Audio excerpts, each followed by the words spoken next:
नमस्कार, सुप्रभात। आपने पिपलांत्री का नाम तो सुना होगा। आपने राजस्थान के राजसमंद जिले के पिपलांत्री गांव का नाम सुना होगा। पिपलांत्री गांव के सरपंच श्री श्याम सुंदर पालीवाल साहब का नाम भी सुना होगा। नहीं सुना होगा तो आज मैं आपको बता देता हूं।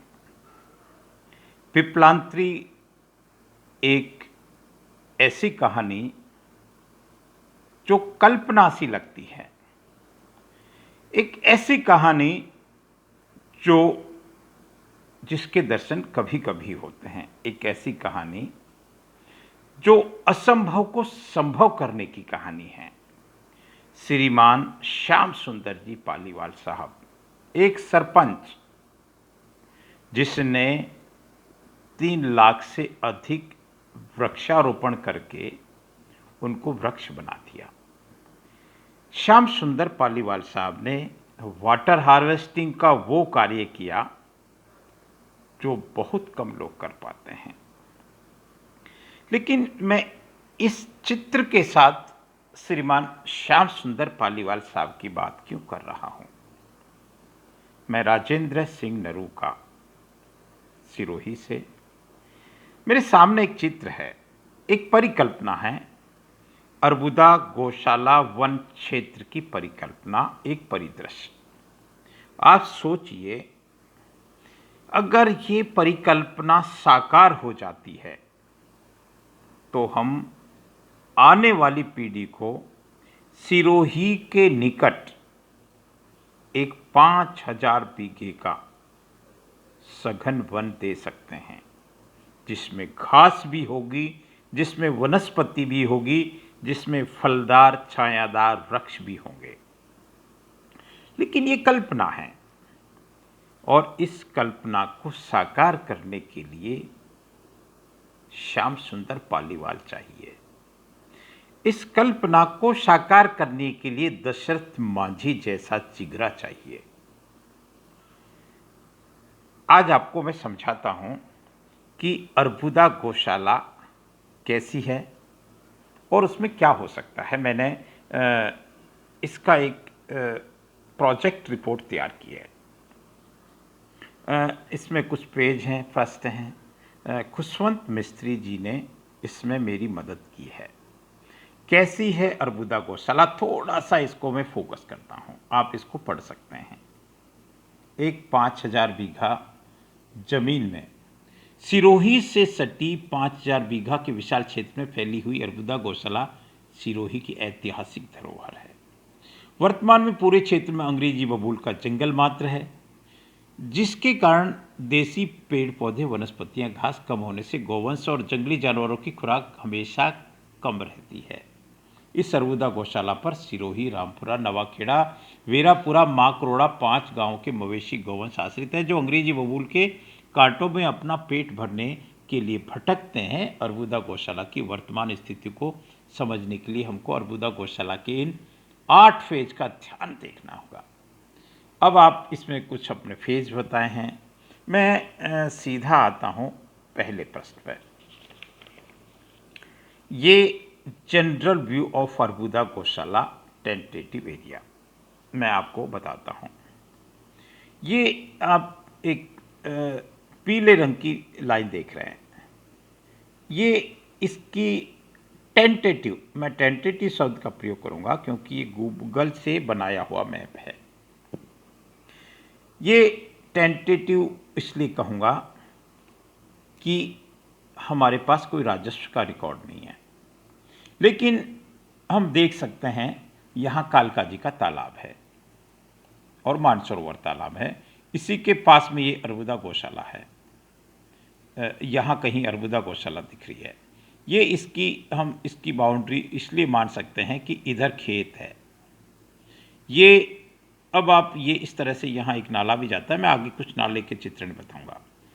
ये यहाँ कालका तपोवन एक बहुत छोटा सा, आप देखिए इतने बड़े अर्बुदा गौशाला का एक बहुत छोटा सा हिस्सा, मैं सोचता था कि 10वां हिस्सा है, पर हो सकता है 5वां हिस्सा ही हो।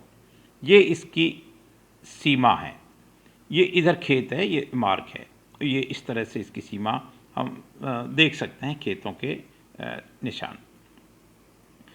अब आप इस हो सकता है ये राजस्व का मामला हो कि इन बाउंड्रीज पे अतिक्रमण हो, लेकिन कुल मिलाकर अगर हम कहें तो यहाँ बीच में कोई विवाद नहीं है। ये पूरी ज़मीन बीच में संलग्न है, पीछे पहाड़ी है। ये डाबा हनुमान जी है जो बहुत प्राचीन मंदिर है, इधर ये माकरोड़ा है। मैं आपको दूसरा चित्र बताता हूँ जो इसका 3D व्यू है। अब इसमें आप थोड़ा और फोक देखेंगे। ये सामने सिरड़वा की पहाड़ी है जहाँ पानी बरसता है, तो और इससे लगती हुई इसकी सीमा है। मतलब ये मान के चल सकते हैं कि यहाँ मोना कॉलोनी के अतिक्रमण को छोड़कर कालका तपोवन अतिक्रमण हो नहीं सकता, क्योंकि ये सरकार का हिस्सा है। कालका तपोवन एक प्रयोग है जिसमें कुछ स्थान पर वृक्षारोपण किया था। ये मार्ग है, मार्ग के इस तरफ खेत है, और मैं आपको इसके एक अगले चित्र में और बताता हूँ। ये इसकी अप्रोचेबिलिटी है, हम कहाँ कहाँ से पहुँच सकते हैं। ये सिरोही शहर है जो हम देख सकते हैं। यहाँ से ये भाटकड़ा अर्बुदा गौशाला के पास से एक रास्ता जाता है। ये जो ब्लू कलर की लाइन दिख रही है ये इसके मार्ग हैं। इधर से जा सकते हैं, वीरापुरा साइड से जा सकते हैं, माकरोड़ा साइड से जा सकते हैं। अब इसमें होना क्या चाहिए, अब यहाँ कुछ ड्रेनेज है। अब आपको हमने बताया कि ये पीछे से जो पहाड़ी है, इस पे जो बरसने वाला पानी, इस पूरी पहाड़ी पे बरसने वाला पानी, ये ब्लू कलर में कुछ नाले बताए हैं। इन नालों के माध्यम से ये आगे जाता है और कई बांधों को उनको भरता है। लेकिन इन बरसाती नालों से पानी जब बहता है तो मिट्टी को काटता हुआ, ये क्योंकि ये ढलान है, मिट्टी को काटता हुआ ये इसको बंजर कर रहा है। इसमें कुछ होना चाहिए। अब मैं आपको एक चीज़ और बताता हूँ। एग्जिस्टिंग वाटर बॉडीज, इसमें नाड़ियाँ कितनी हैं, तालाब कितने हैं। तो ये एक नाड़ी है बहुत छोटी सी, ये कालका तपोवन यहाँ पे जो जिसका लगभग अस्तित्व नहीं है। एक सबसे बड़ी नाड़ी ये है वीर वापसी की नाड़ी, ये यहाँ वीर भगवान का मंदिर है। और एक हम नाड़ी देख सकते हैं, ये इधर वीरापुरा साइड में आते हैं तो एक नाड़ी पड़ती है, तीसरी ये नाड़ी, चौथी और पांचवी। 5 छोटी छोटी नाड़ी है, ये भी लगभग भर चुकी है मिट्टी से। ये स्थानीय लोगों ने इस नाड़ियों को बनाया। अब हम देख सकते हैं ये अब अगले प्रश्न में हम आपको बताएंगे कि अब हमको अगर इसको डेवलप करना है तो सबसे पहले हमको पानी के यहाँ जो पिपलांत्री में किया था, लाखों कंट्रू ट्रेंच बनाई थी, यहाँ हमको कंट्रू ट्रेंच बनानी पड़ेगी। जितने भी नाले हैं इनमें एनीकट, आर्च डैम या जो भी संरचना बन सकती है ये इसमें बनानी पड़ेगी, क्योंकि पानी रोकना पड़ेगा तो फिर हरियाली इसमें डेवलप होगी। अब चूंकि ये इतने बड़े ब्लॉक को एक साथ नहीं उठा सकते, इसमें कई दशक लगेंगे। अगर काम होता है शुरू तो हम इसको ब्लॉक में कन्वर्ट कर सकते हैं। पहले एक ब्लॉक को ले, फिर 2 ब्लॉक, 3 ब्लॉक। ये समझो कि हर ब्लॉक में हम 5 साल लगाते हैं तो 15 से 20 साल का ये सारा मामला बनता है। अब ये अगर इस तरह से शुरू करते हैं तो हम ऐसे परिकल्पना कर सकते हैं।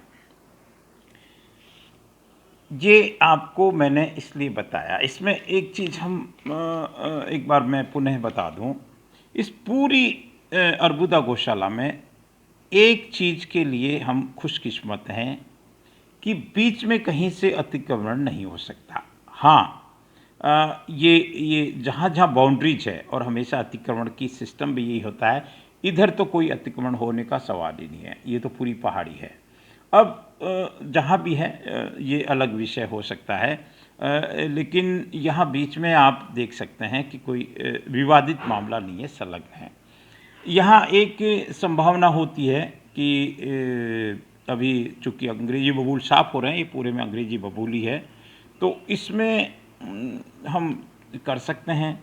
वैसे तो ये है कि अगर हम ऐसा वन क्षेत्र डेवलप करें तो हम सिरोही में सिरोही का नाम हम बड़े स्तर पे कर सकते हैं, जैसे पिपलांत्री की आज चर्चा होती है।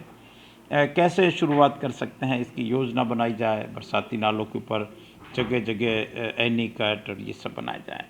लेकिन फिर वही सवाल है कि इसको बनाएगा कौन?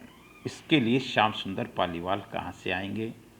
जबकि मैं इसको अगर दूसरे रूप में कहूँ तो श्याम सुंदर पालीवाल साहब से प्रेरणा लेके या यहाँ के उन सभी लोगों को जोड़कर, क्योंकि आने वाले समय में अगर हमने इस तरह का कुछ कर दिया, हमको इस बात का गर्व है कि हमारे पास ज़मीन है, इस बात का गर्व है कि हमारे पास लोग हैं, भामाशाह हैं, लेकिन जो सबसे बड़ी कमी है वो ये है कि हमारे पास इच्छा शक्ति का पूरा अभाव है।